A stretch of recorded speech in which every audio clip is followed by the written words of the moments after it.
signal, my local signal is worth X cents per month, and at the same time, the programming is available in more outlets. Now, I know CBS has been among the more restricted in terms of how much of its online content gets out, but what kind of a balance do you have to weigh when you're making those decisions about how much, when you're at CBS?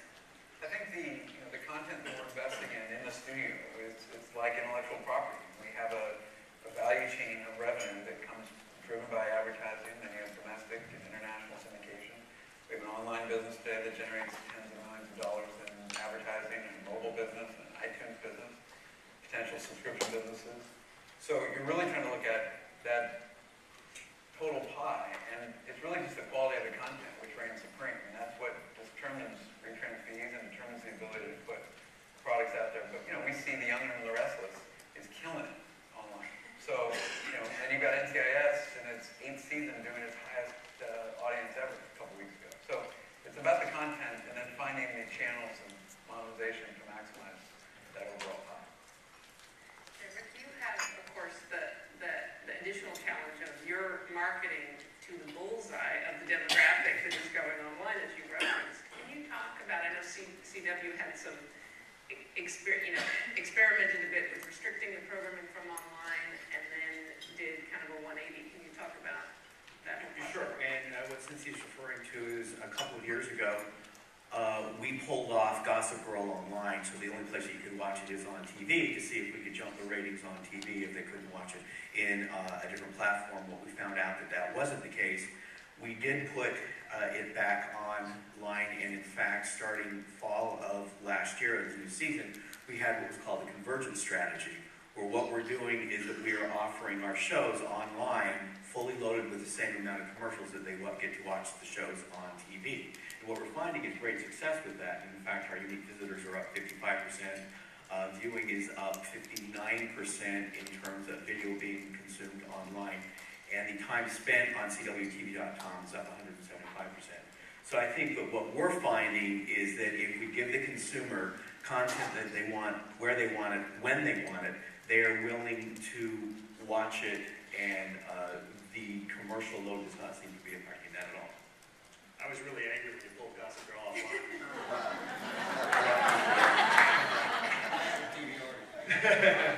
A little outside the demographic, but Eric, can you talk about, because the cable industry, cable satellite industry has responded to the kind of the over the top, the appetite for truly on-demand broadband viewing with a distribution system that has kind of the catch-all term of TV everywhere. At Verizon, you call it FlexView, and you've had some experience now over the past year in rolling that out. Can you talk about anecdotally what you've seen about how viewers use these services? Absolutely. And what we've seen actually sort of reinforces the point that what our customers want is content. They want to be able to get their content, want to be able to consume it where they want and when they want. So what we've seen is up to 20 or 30% of our base on any given day engaging with online content, engaging with interactive applications. So on any given day, that's over 600,000 active users on a base of over 3 million. So we've got really good engagement. We've also got really positive feedback on FlexView offer. So that's actually, at this point, it's just movies. It'll eventually expand into TV. But what that allows folks to do is, from any screen, you can buy it, you can consume it from any screen, and as soon as you buy it, it shows up across all 3 screens. But one of the interesting things, I think, particularly for this audience, is what we found is that library content does much better in sort of that multi-screen environment. So typically it's always what's new, what's hot. But we've had over 30 to 35% of our usage coming from library content.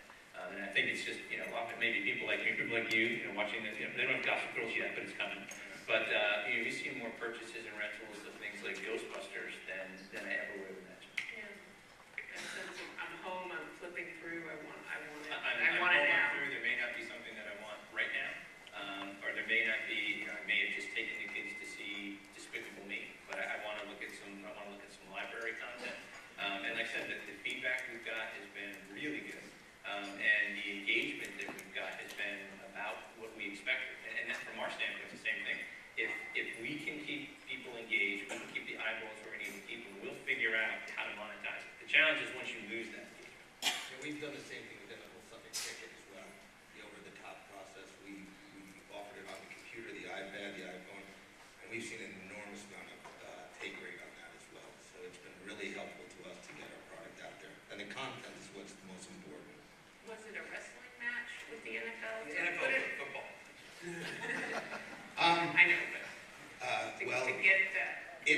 It was as you well know, and Verizon has done pretty well with this, we gave them a show we invented called the Red Zone Channel, which we invented, just to make sure you know that, because Verizon has had a great way of making it like they invented it, but I still love you guys. We've been killing it. We love it. I know, but we had to give certain concessions, and the concession was that we would give them the Red Zone Channel, which is great because it helps grow the NFL Network, and that was what their goal was, to get more homes. So yes, it was a wrestling match, and it continues to be because, you know, how you market that kind of demonstrates a little touchy area of, you know, how do you tell the people you have the NFL Sunday ticket every game, every touchdown, and then Verizon and other operators say they have the red zone every game, every touchdown, and it's kind of misleading.